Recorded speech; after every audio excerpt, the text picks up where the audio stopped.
Hi, this is Kelly. You're listening to the 13th episode of the Vote Her In series, a collaboration between Two Broads Talking Politics and author Rebecca Sive.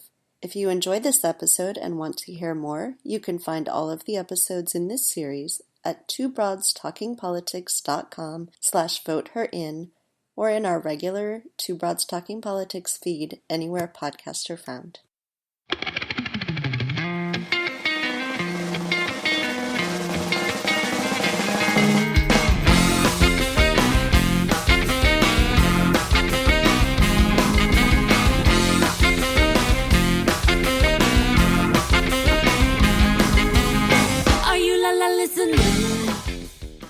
Hi everyone, this is Kelly with Two Broads Talking Politics, and we are on today for an episode of our Vote Her In series, which we do in partnership with author Rebecca Sive. So I am here today, of course, with Rebecca. Hi, Rebecca. Hi there, Kelly. And joining us today is our guest. She is an Illinois state senator and the president of the National Conference of State Legislatures, Toi Hutchinson. Hello, Toi. Hi, lady. And good morning to you. Welcome, Toi. We're so glad you're here. And, you know, this episode is going to be broadcast right before your national meeting next month, I think, in Nashville. Do I have that right? Tennessee. Yep, yeah. Nashville, Tennessee. So I know that's a place you know and love and a place you have thoughts about. And I do. It's a beautiful place. Music City, USA. It's a wonderful place to have a conference. And it's also interesting because it looks like it's going to be the largest conference we've had in, about 5 or 6 years now. We represent about 7,383. Let me say, I said about, but then I gave you a very specific number. We represent 7,383 elected state legislators across the country, both Democrat and Republican, and about 25,000 legislative staff. And so that annual meeting, the numbers are just high. We're up to 25 hotels and they're almost all sold out now. So it's going to be a big thing. And my exciting thing is the opening day I get to introduce Dolly Parton. Incredible. I know. Dolly Parton. That is so cool. Are you going to sing to her? You know what? If I lean in that microphone and do my rendition of Jolene, I absolutely would. However, she's coming on behalf of her foundation. She has a wonderful foundation that gives books to children age birth to 5, irrespective of the family's income. And she's trying to spread that amongst more states. So we get to have a good time with her Monday night at our opening plenary session. I'm really excited. Oh, that's amazing. So tell us a little bit more about, we're focused here, as you well know, on women who are presidents and chief executives, and you are one of this amazing organization. And we thought it would be good for our listeners to hear more about this idea of or the reality of executive political power from someone who's worked really hard to get it, been both elected and appointed to such positions, and kind of share with people what you've learned and what you would advise other women who are following in your footsteps to seek to do. Oh, that's a lofty question, Rebecca. I know. It's interesting because when I think about myself on this trajectory and the way I was when I came, and I've been in the Illinois State Senate now for 10 years. I turned 10 on January 5th. And I remember coming into the state capitol and knowing that while I was the senator in my district, I had to manage a whole different set of politics under the dome. And so I used to say, I know the politics at home and you need to master the politics under the dome. And I don't think I spoke that much in our caucus meetings when we were in the Capitol, just because I was trying to be respectful of leadership and seniority and the amount of time. It was a very old school way to look at almost like waiting your turn. So I would do everything I did at home to be the leader that I knew I needed to be for my district. And then I was a lot more quiet in the Capitol in the beginning. And then it hit me. And I say this a lot, almost everywhere I go, and especially when I get a chance to talk to women audiences, that whatever the conversation is, if your voice isn't in it, the conversation is not complete. So you have to learn to trust your voice. We have to learn to not second guess ourselves and the contributions that we make. And we've all had these experiences where you say something and then a man in the room says it again and everyone goes, yeah, that's really good. And I'm like, yeah, that's what I said 10 minutes ago. I've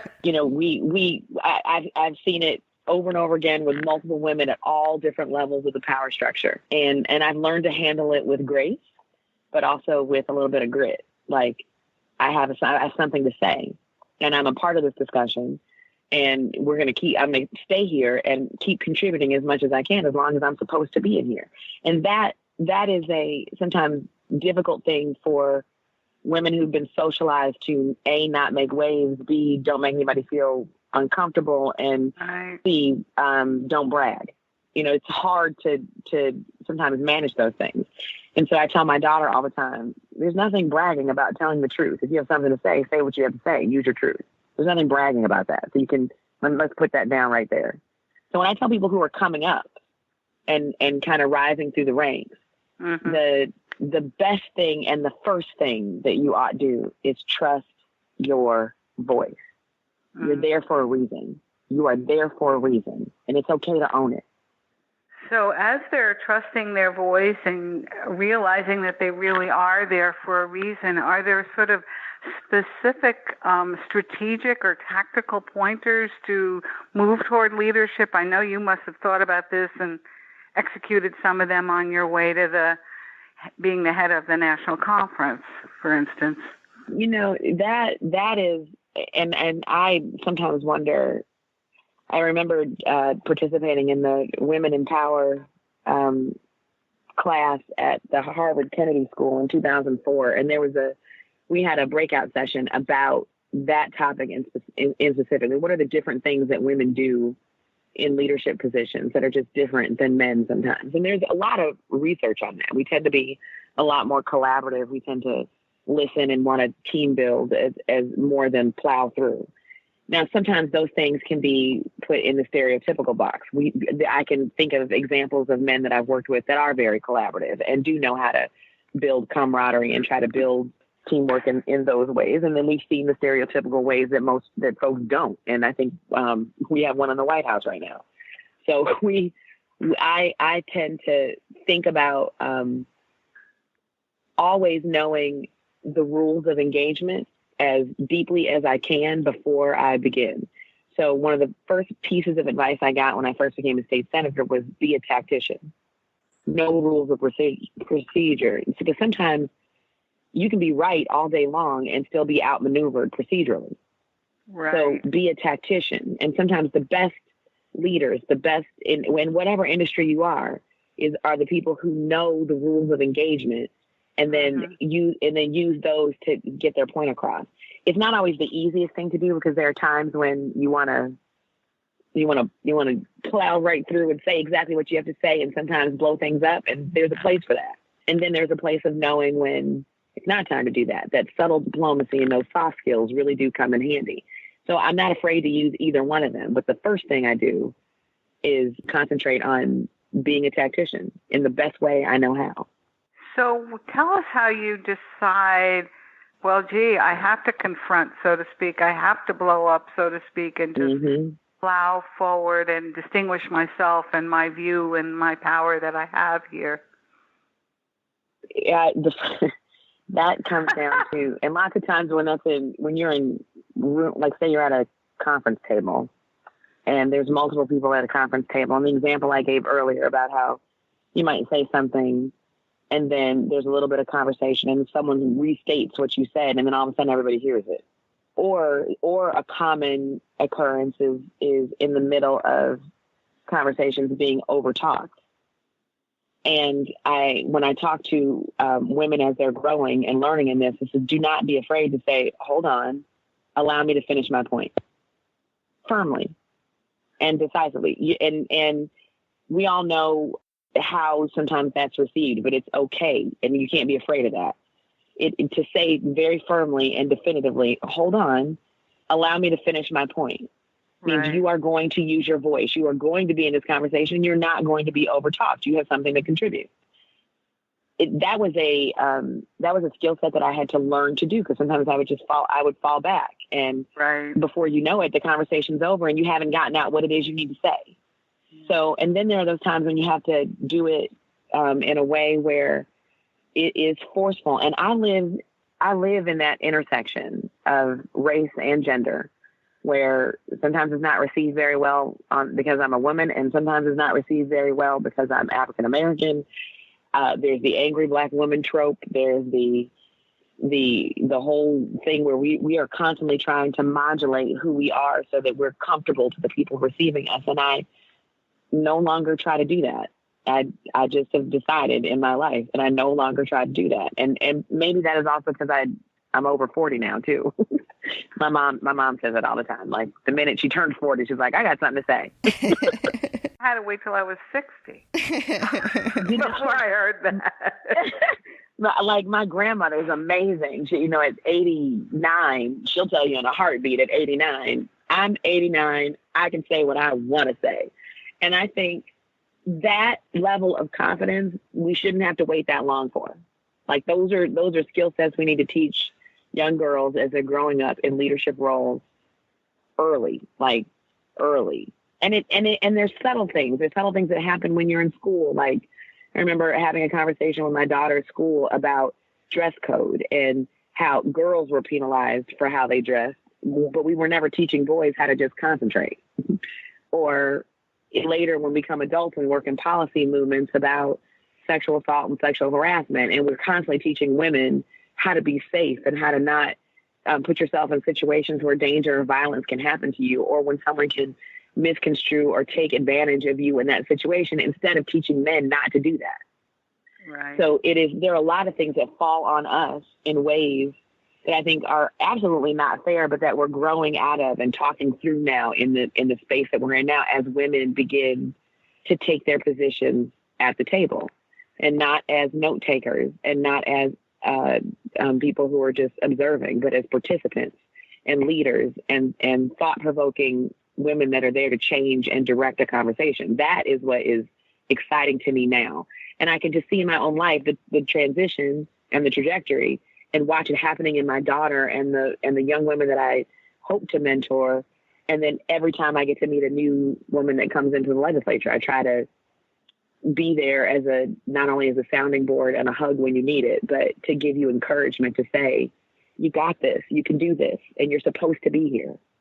So one of the things that happens as more women get into power and get into these positions is that women's issues, women's causes can kind of come to the front. And in this most recent legislative session in Illinois, there were a lot of progressive causes that were passed through, but one of them was the Reproductive Health Act. And I remember watching the floor speeches, and you gave just a beautiful speech about the importance of choice or lack of choice for your grandmother and your mother and you and then your daughter, and and really pulled that together. Can you talk about sort of what it means to be personal and emotional when you are being a leader, and the ways that you can sort of use that as a power to help get legislation that's important passed? That's a good question. I think in that moment, I had written that article, and it was published about a year before we got to that place on the Senate floor for the Reproductive Health Act. And one of the things that I wanted to do for myself personally was put my family's story in the record. Because when we talk about reproductive health across the board, that it is so much bigger than whether or not I want to have a baby. That is a significant part of it. But it's also about if I do. It's also about how I manage the roles of mother and a person who's swimming through this economic stream. And I wanted to point out that the history of this country is inclusive of women of color that have experienced it differently. And I wanted to be really clear, but I wanted to do it in a way that would allow people the space to listen with their hearts, as much as our ideological differences tend to pull us apart. So I have found that when I'm in those situations, and that's why I chose to refer to my family members the way that I did on the floor that night, I said, I talked about the history of my grandmother in the 60s in the Bible Belt, and that impact on my mother as she was growing up also in Nashville, Tennessee, and then how that made her teach me and how that makes me teach my daughter about all of these issues. And I referred to each woman in each decade by the name that she would have been called by, because I wanted to also put into the record that this is a trajectory that I don't want to go backwards on. That I referred to my grandmother as the colored woman in that hospital room, and my mother as the young Negro college student, and myself as a growing Black woman in college, and my daughter as a young, empowered African-American woman, because even what we were called in this country has changed and evolved over time. And I didn't want to leave that conversation without putting words around that space for a family that looked like mine directly to people who I knew don't agree with me at all about where my position is. But I gave it to them in a way that would be very, very difficult for you to respond in anger or with division or with hate, because I talked about what it means really to have the power to say yes, as well as the power to say no.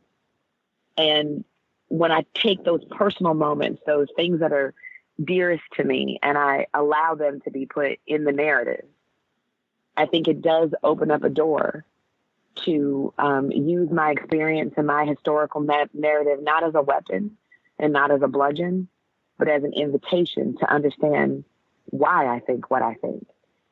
And I think that is something that's missing in the body politic right now. We are so busy screaming at each other that nobody's talking to each other. And as a result, we're more polarized than ever. So on this reproductive rights front and telling the personal story, one of the things that I know we've talked about among ourselves here at the show, and Kelly and I have wondered about is, and been so pleased about, is the forthright nature of the Democratic women presidential candidates' discussion about reproductive rights and keeping abortion safe and legal. And of course, they range, three, of the major candidates, one is African American, three are white, but they come from vastly different, personal backgrounds, to your point about the importance of that.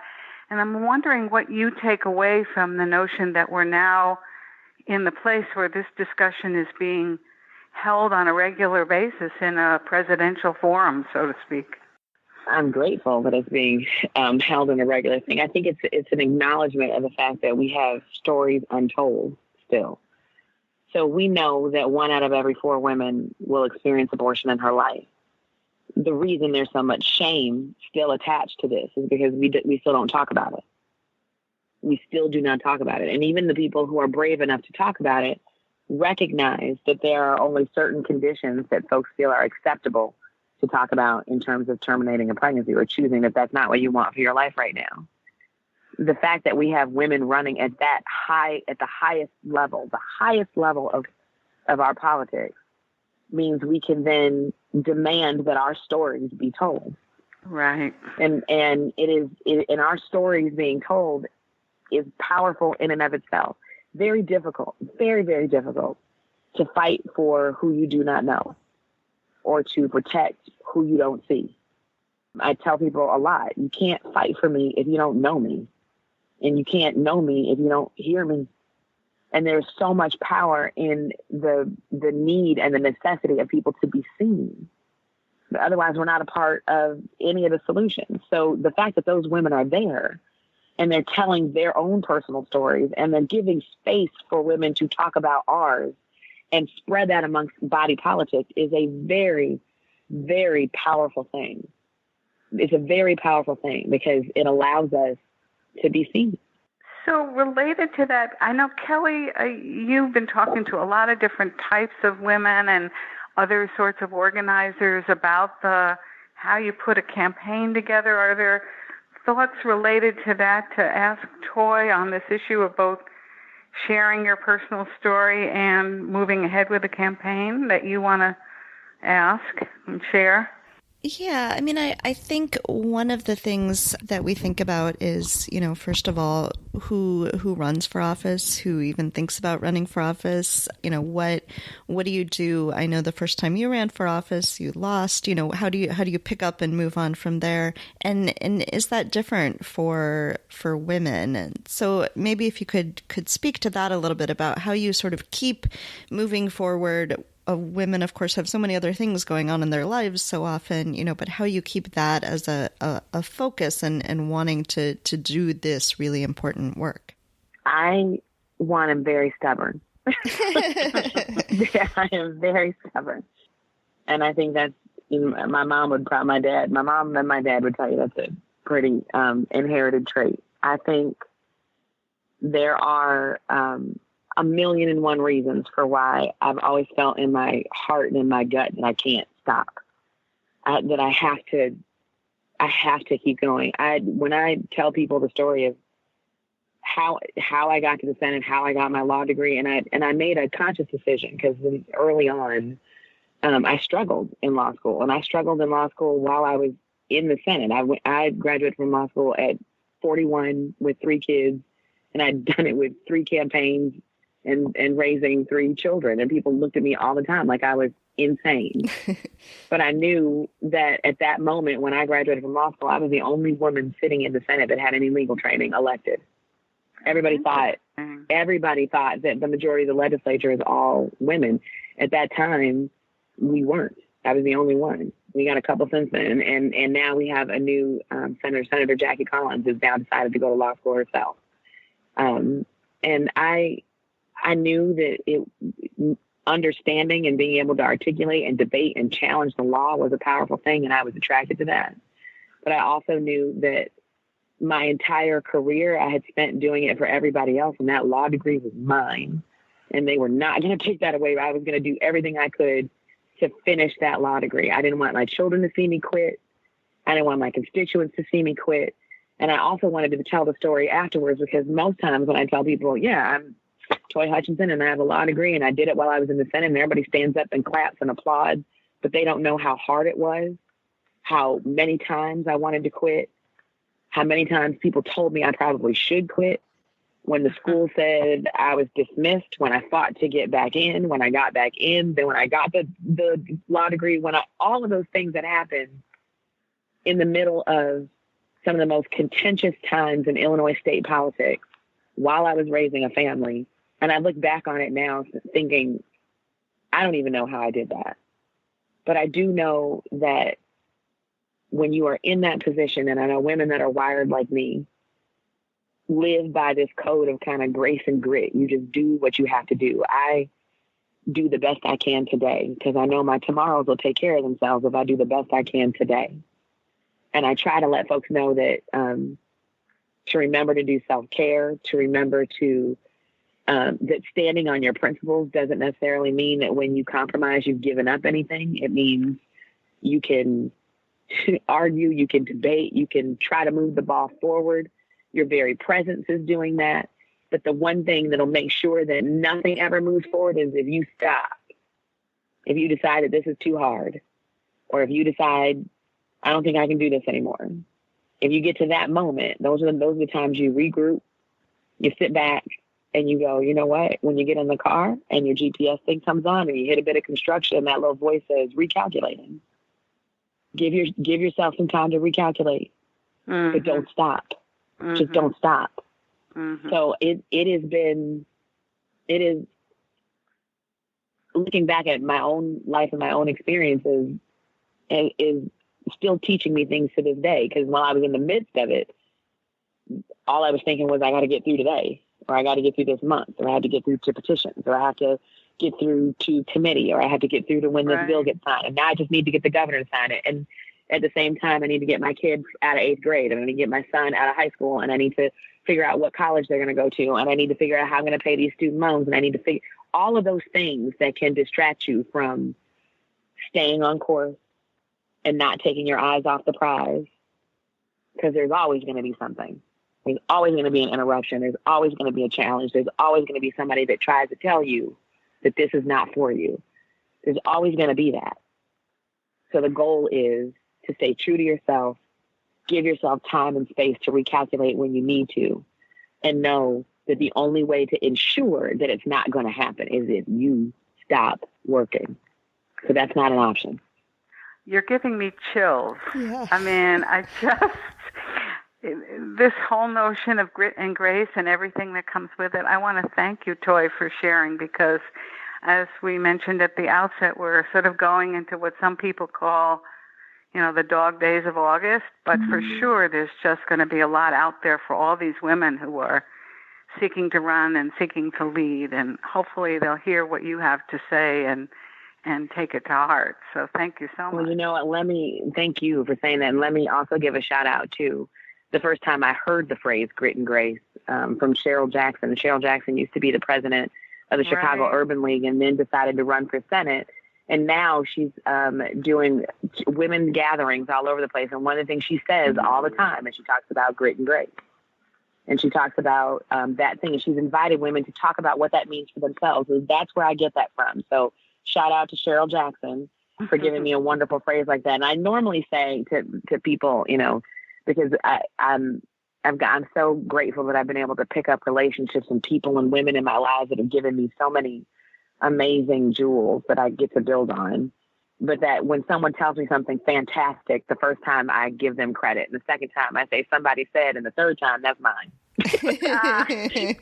Well, shout out to Cheryl. Well, feel free to say vote her in anytime. Yes, vote her in. I'm telling you, it's when we are strong enough to share with each other that we all grow.